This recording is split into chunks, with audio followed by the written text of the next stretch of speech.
o'sha yoqqa. Buni avval ko'rdik boshida. Yana bitta ko'rib ko'ramiz. Ko'rishni boshladik. Rasmdagi ma'lumotlarga ko'ra BD S3 yuzini toping deyapti. Endi bu balandlik tushganda teng yonli bo'ladi. Teng yonlikni balandligi o'rtaga tushadi. Bu ham 12 bo'ladi. Bu ham 12 bo'ladi. Endi sizga savol. Mayt 60 gradus bo'ladi. 60 gradus qarshidagi katet bu katta katet bo'ladi-da, kichkina katet h bo'ladi. H topishimiz kerak. H necha teng? 12 taqsim ildizosi 3 ga teng bo'ladi. Yoki bu 4 ildizosi 3 bo'ladi. Endi ana bo'yalgan sohani yuzini topish kerak. Mana bo'yalgan sohani yuzini topishni nima qilamiz?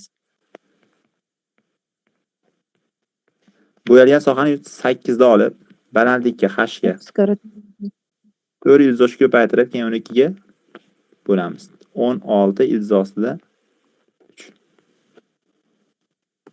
Tushunarli bo'ldimi?